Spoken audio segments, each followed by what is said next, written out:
Este es el segundo tema de esta noche, la devoción moderna, que surge a finales del siglo XIV en los Países Bajos y florece durante el siglo XV y luego se diluye. Ustedes recuerdan que acabamos de ver una iglesia cuyos papas no reforman la iglesia, pero la iglesia no es solo el papa.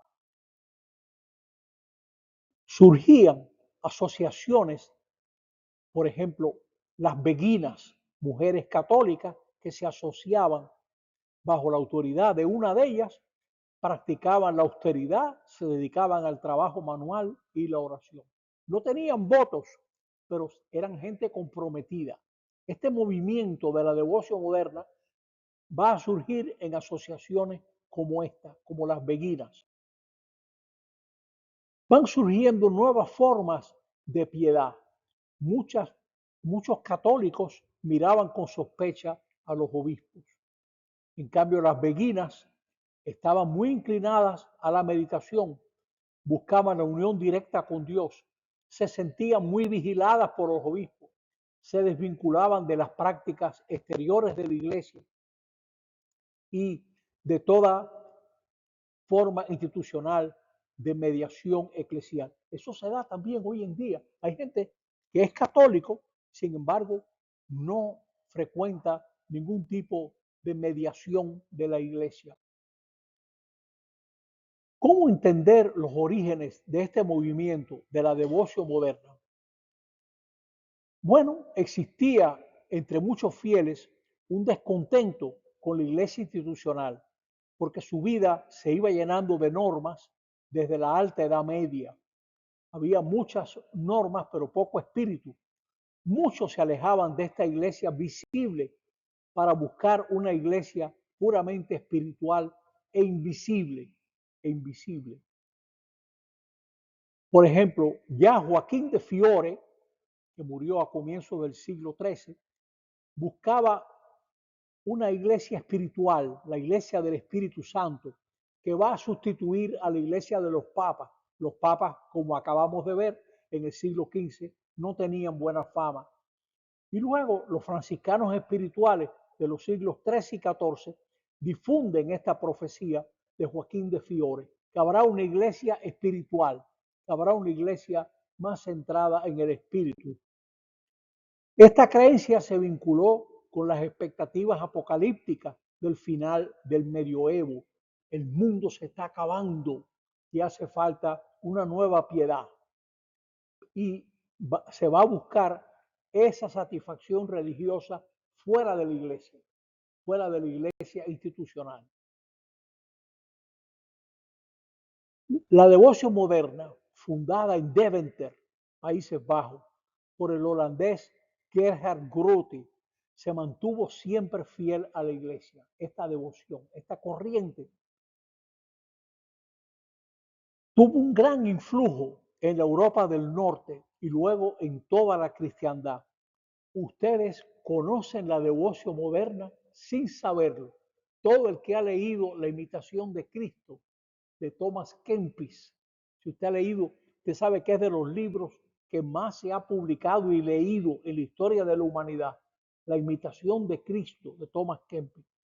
Sus prácticas influyeron decisivamente en la reforma de las órdenes religiosas, en la formación espiritual de los reformadores y en la espiritualidad y devoción del pueblo llano.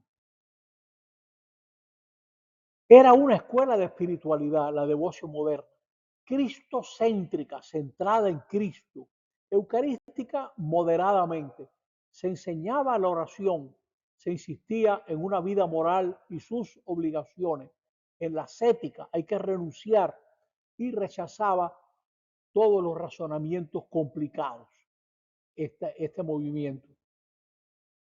Meditaban asiduamente la pasión de Cristo, la muerte, el juicio, las penas del infierno.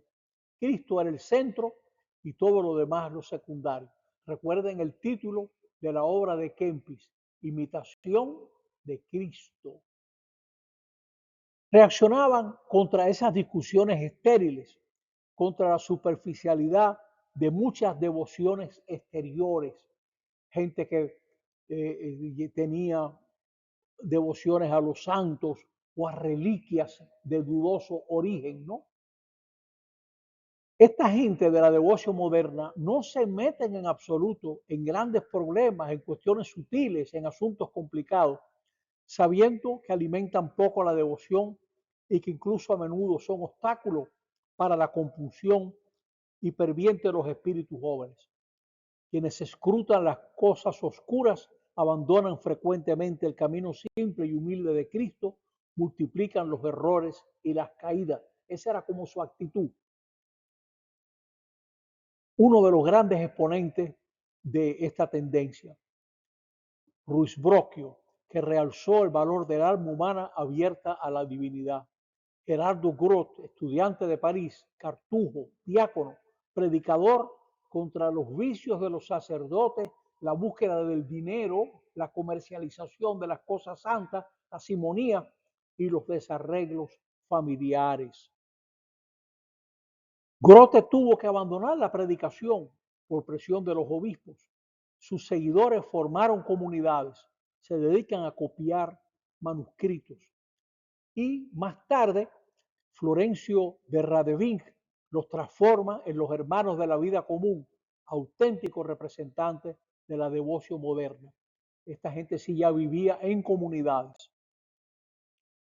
Aspiraba él y a esta gente a una forma de piedad especialmente personal e íntima.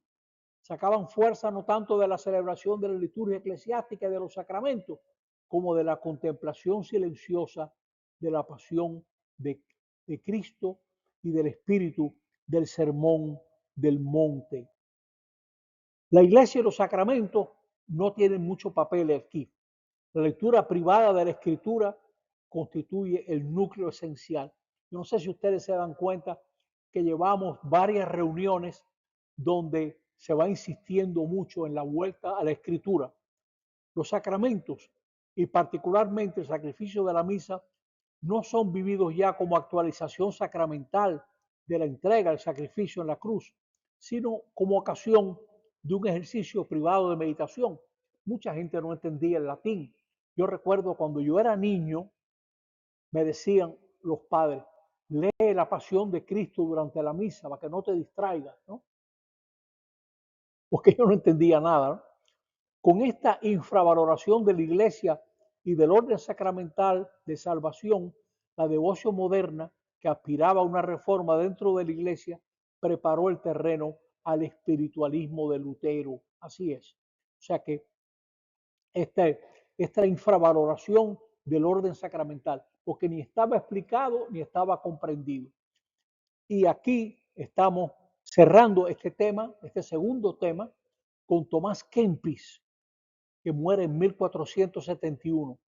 Era un hermano de la vida común y en este momento de gran polarización, la devoción moderna va a descuidar la dimensión eclesial.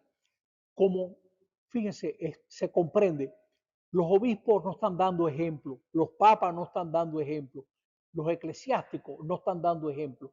¿Qué hace algunos laicos? ¿Qué hace el pueblo de Dios? Buscar el encuentro con el Señor en la lectura de la Biblia, la meditación de la pasión, la ayuda a los pobres, la reflexión, la contemplación. Y aquí cerramos este segundo tema.